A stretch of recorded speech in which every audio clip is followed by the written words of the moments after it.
Bu bərnamədə İsa Məsihin öz haqqında iddia etdiyi başqa bir mətləbə baxacağıq.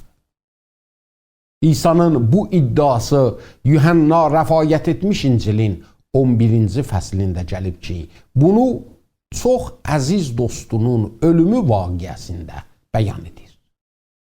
Onun dostu İlazər naxoş olmuşdu. İlazərin Məryəm və Marta adlı iki bacısı var idi. Marta İsa'ya xəbər göndərmişdi ki, dostu İlazər naxoşdur və ondan istəmişdi ki, gəlib ona şəfa versin. Lakin İsa gəlməyini yubatmışdı və bu arada İlazər ölmüşdü. Nəhayət İsa onların olduğu yerə yola düşür. İndi qoyun mətləbin qalanını elə bu fəsildən sizə oxuyum. 11-ci fəsil 17-ci ayədən. İsa Beyt Ənyaya yaxınlaşanda İlazərin qəbirə qoyulmasından 4 gün keçirdi. Beyt Ənyanın Orşəlimdən yarım ağacdan az arası var idi. Və Yəhudilərdən çoxları Məryəm və Martanın yanına gəlmişdilər ki, qardaşlarının ölümü üçün onlara təsəlli versinlər. Marta İsa'nın gəldiyini eşidən vaxt onun qabağına çıxdı. Amma Məryəm evdə oturmuşdu. Marta İsa'ya dedi, "Ağa, əgər burada olsaydın, qardaşım ölməzdi. Və indi də bilirəm ki, Tanrıdan nə istəyəsən, Tanrı sənə verəcək." İsa ona dedi, "Qardaşın cinə diriləcək." Marta ona dedi, "Bilirəm ki, qiyamət günündə, o axır gündə cinə diriləcək." İsa ona dedi, "Qiyamət və həyat mənəm. Mənə iman gətirən ölsə də yaşayar və yaşayan hər kəs mənə iman gətirsə əsla ölməz. Aya buna inanırsan?" Marta ona dedi, "Bəli ya Rəbb, inanmışam ki, Məsih sənsən, o Tanrının oğlu ki, onun bu dünyaya gələcəyi qabaqdan xəbər verilib." Bunu deyəndən sonra gedib bacısı Məryəmi gizlicə çağırdı və ona dedi, "Ustad buradadır, səni çağırır." Məryəm bunu eşidəndə tələsik qalxıb İsa'nın yanına gəldi. İsa hələ kəndə girməmişdi və Marta ilə rastlaşan yerdə idi. Məryəmlə evdə oturan yəhudilər və ona təsəlli verənlər Məryəmin tələsik qalxıb getdiyini görəndə onun dalınca getdilər və güman edirdilər ki, gedir qəbrin üstündə ağlasın. Məryəm İsa'nın olduğu yerə gəldi və onu görəndə onun ayaqlarına düşüb dedi, "Ağa, əgər burada olsaydın, qardaşım ölməzdi."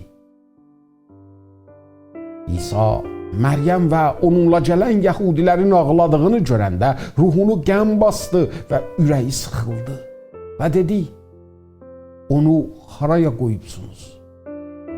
Onlar İsa'ya dedilər, "Ağa, gəl özün gör." İsa ağladı. Buna görə yəhudilər dedilər, "Göl İlazəri nə qədər sevirdi." Amma onlardan bəzilər dedilər, "Aya kör adamın gözlərini açan bu adam o kişinin ölümünə mane ola bilməzdi." İsa'nın ruhunu cinə qəm bastı və qəbrin yanına gəldi. Qəbir bir mağara idi və girişinin ağzını bir daş tutmuşdu. İsa dedi, "Daşı götürün." Ölənin bacısı Marta ona dedi, "Ağa, İndi o qoxuyur, ölümündən 4 gün keçir." İsa Martaya dedi, "Demədim, əgər iman gətirəsən, Tanrının cəlalını görərsən?" O vaxt mağaranın ağzını tutan daşı götürdülər və İsa gözlərini göyə qaldırıb dedi, "Ata, məni eşitdiyin üçün sənə şükür edirəm və bilirdim ki, sən həmişə məni eşidirsən. Amma burada duran cemaat üçün dedim ki, sənin məni göndərdiyinə iman gətirsinlər. Və bu sözləri deyəndən sonra uca bir səslə çağırdı, İlazər, eşiyə gəl. Ölmüş adam əl-ayağı kəfən içində bağlı və üzü dəsmalla sərilmiş eşiyə çıxdı. İsa onlara dedi, onu açın, qoyun getsin. Bu mətləbi Yuhanna rəvayət etmiş İncildən sizə oxudum. Yuhannanın İncilində yazılan təlimlər və vaqiələr hamısı seçilmişdir. Və Yuhanna bunu onun üçün edir ki, bunlar bizə nişanə və əlamət kimi İsa'nın kim olduğunu göstərsinlər. Və biz bunun sayəsində İsa'ya iman gətirib, bu imanın nəticəsində gələn həyata da malik olaq.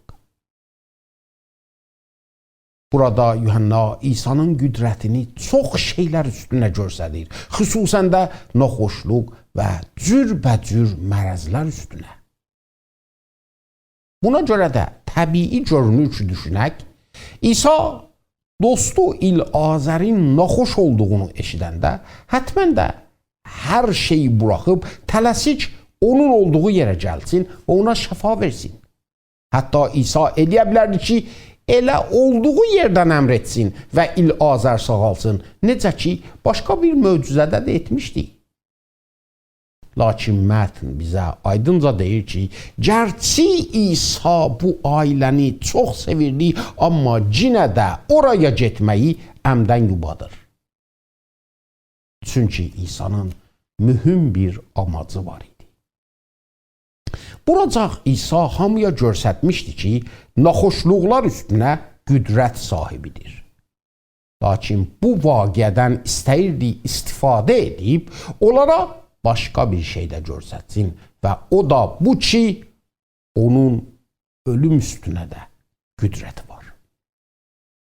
İsa burada istəyirdi ki, İlazəri ölümdən dirilsin və bununla həm bunu isbat etsin ki, ölüm üstünə də qüdrəti var, həm də bu möcüzə onun bu iddiasını təsdiq etsin ki, qiyamət və həyat mənəm.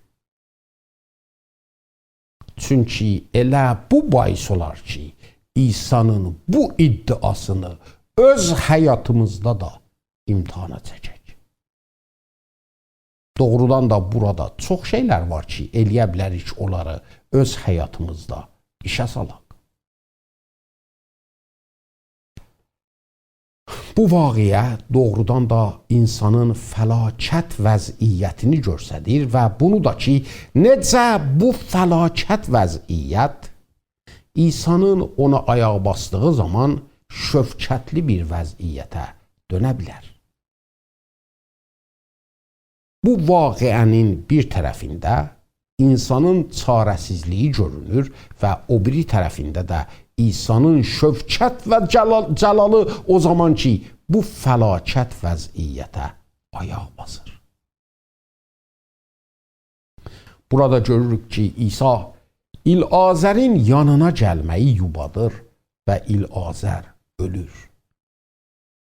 İsa metafor səbki ilə şagirdlərinə İlazərin ölümünü xəbər verir və sonra da onlara deyir ki, istəyir Orşəlimə getsin.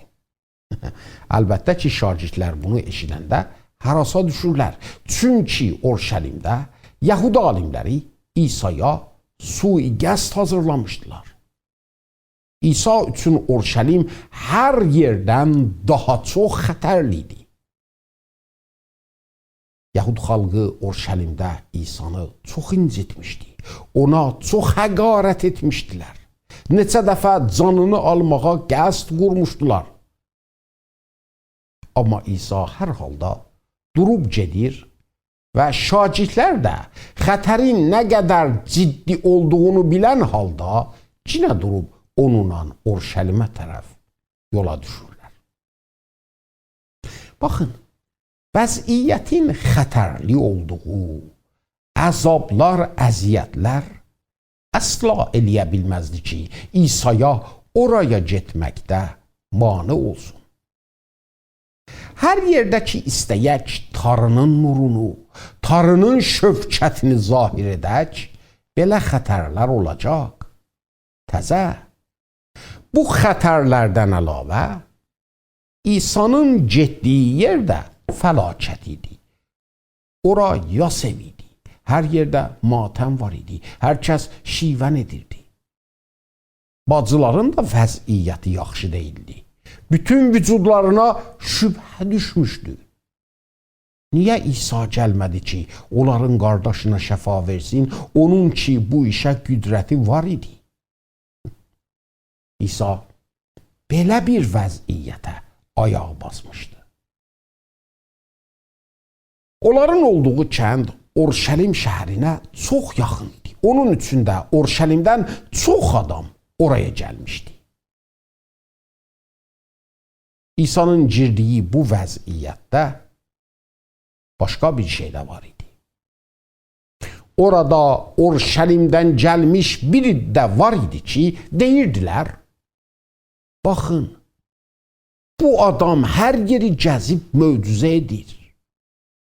Əgər biz bunun belə etməsinə icazə verək, Rumlular gəlib bizi tutacaqlar, yerimizi, məbədimizi də əlimizdən alacaqlar. Bu iddənin bu sözü aydınca göstərir ki, İsa'nın o qədər möcüzə etməsi və bu möcüzələrin nəyə işarə etməsi onlara əsla mühüm deyilmiş. Onlar hər halda qərar vermişdilər ki, inanmasınlar.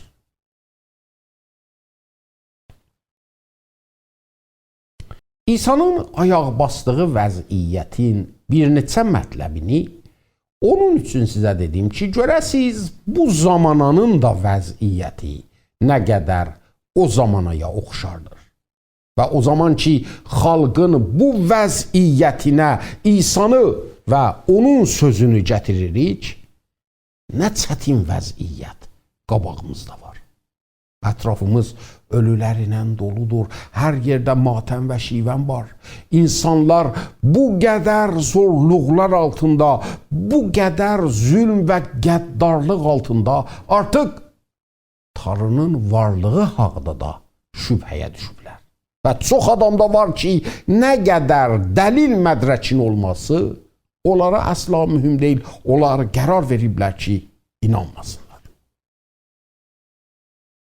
Və İsa belə bir vəziyyətdə elə Tanrının şövkət və cəlalını göz qabağına qoyur. Görün, Martanın o gileylik sözü qabağında İsa nə deyir? Marta onun pişvazına çıxıb deyir, ustad, əgər burada olsaydın, qardaşım ölməzdi.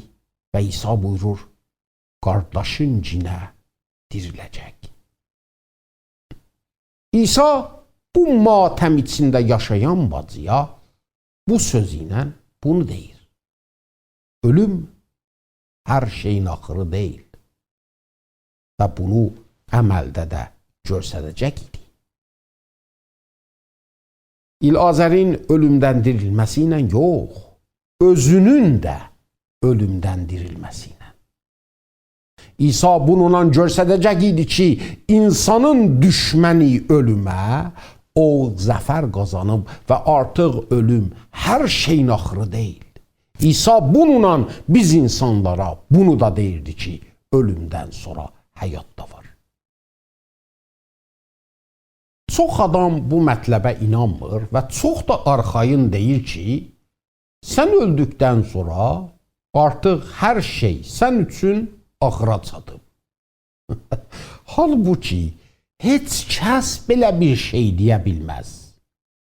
Belə bir sözü ancaq o adam deyə bilər ki, ölmüş olsun, sonrası dirilib və bizim yanımıza gəlmiş olsun. Və beləcə bizə desin ki, ölüm hər şeyin axırıdır. Amma əgər belə də olsa, yenə bu adam öz sözünü rədd etmiş olacaq. Çünki öldükdən sonra onun həyatı başa gəlməyib ki, dirilib və yanımıza gəlib. Görürsünüz, heç kəs belə bir sözü deyə bilməz. Halbuki İsa gələcək həyat barədə belə təlim verir. Doğrusunu sizə deyirəm, mənim sözümü eşidib məni göndərənə iman gətirən adamın əbədi həyatı vardır. O mühakimə olmayacaq. Əslində o ölümdən həyata keçib. Doğrusunu sizə deyirəm, o vaxt elə gəlibdir də ki, ölülər Tanrının oğlunun səsini eşidəcəklər və onu eşidənlər yaşayacaqlar.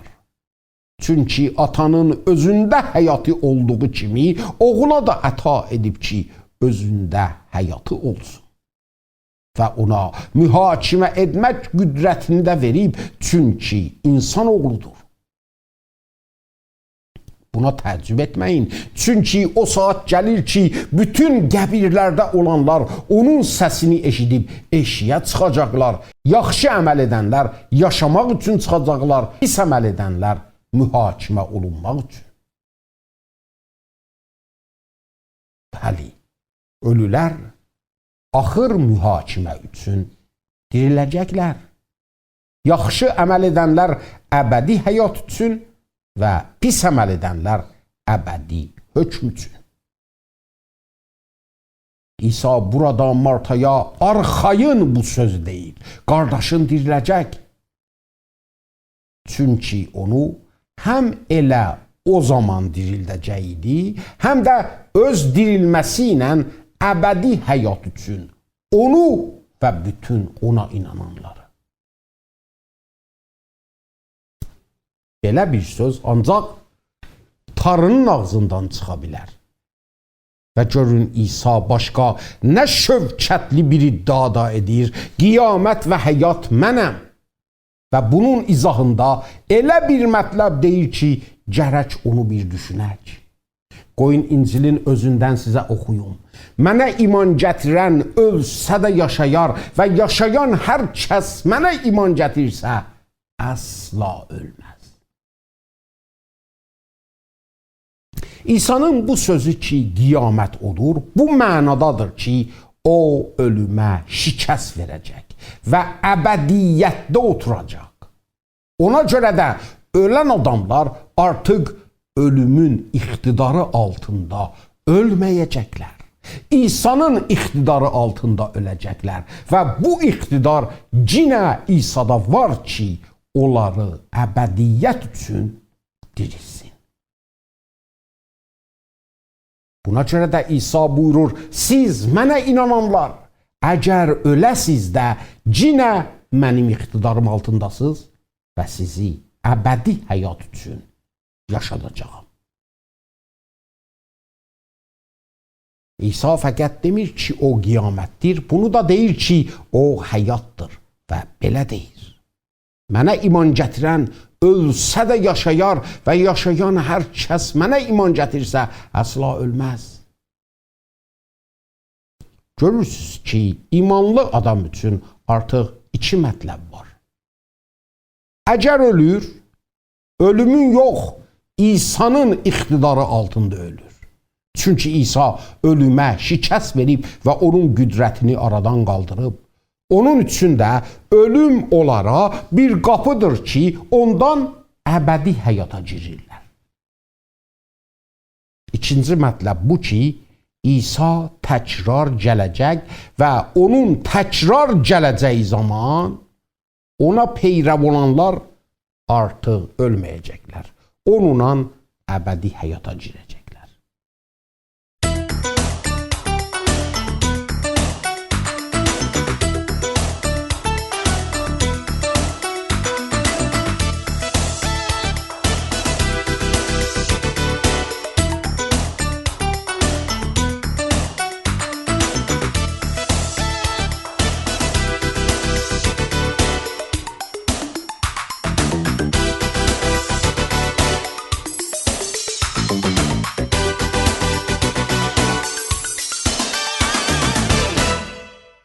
Və görün İsa bu sözün axırında həm Martanı, həm də bizi nə sualına rastladır?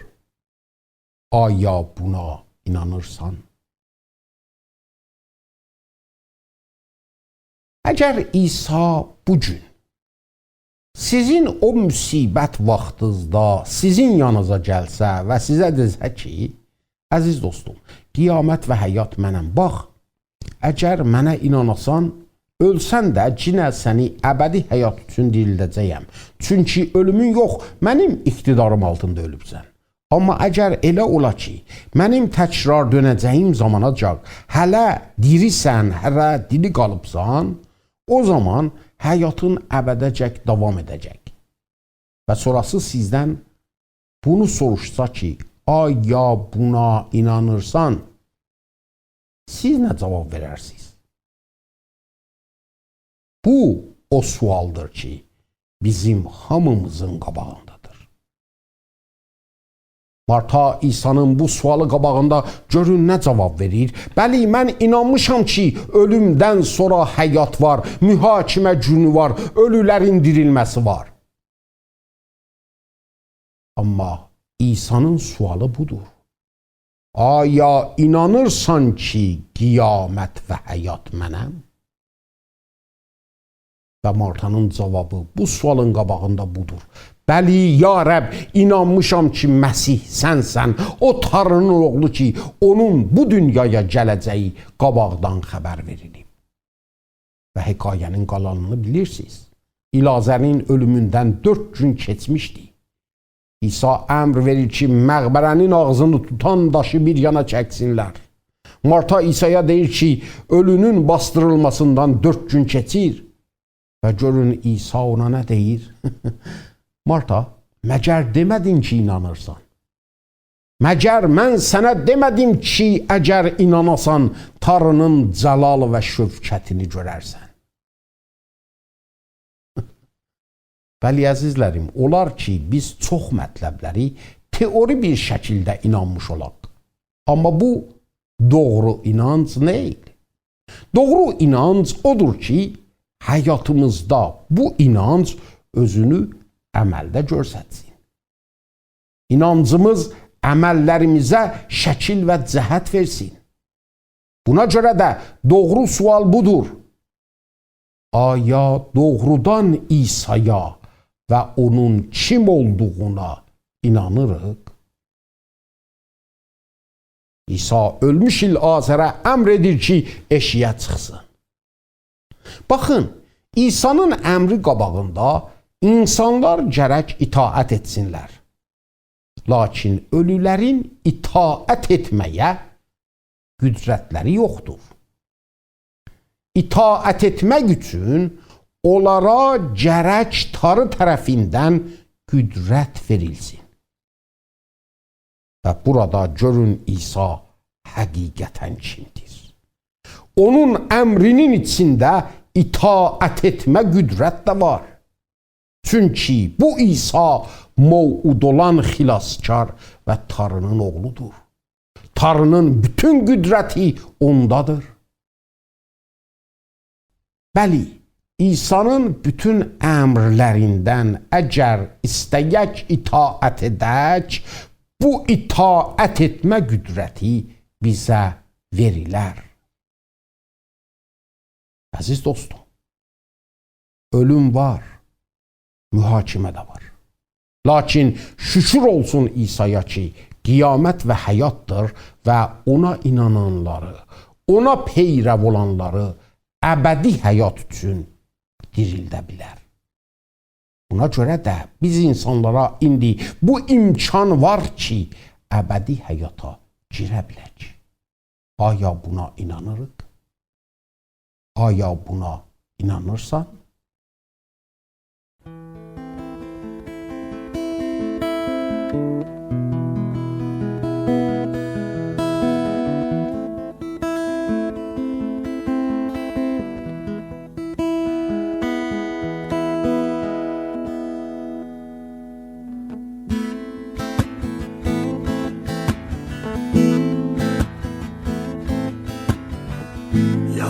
Bənzəyirsən ətirli gülə, uzaqdan mənsən qoxladım bəsdir. Sən də etdin günahlar ilə yenidən çarmıxa mıxladım bəsti. Ata, ay ata, özümü özüm üçün saxladım bəsti. Ata, ay ata, özümü özüm üçün saxladım bəsti.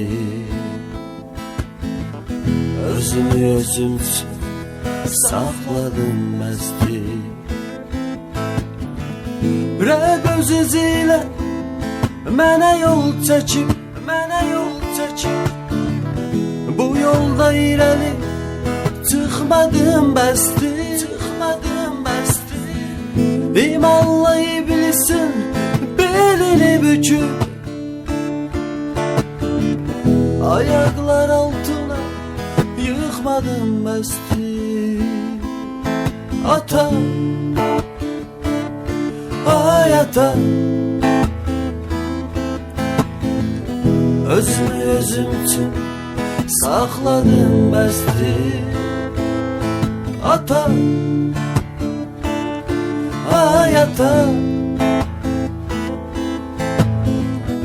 özümü özüm üçün saxladım bəsti. Özümü özüm üçün saxladım bəsti. Lütfunla yenidən gəldim həyata, əllərimə latıb əlindən tut.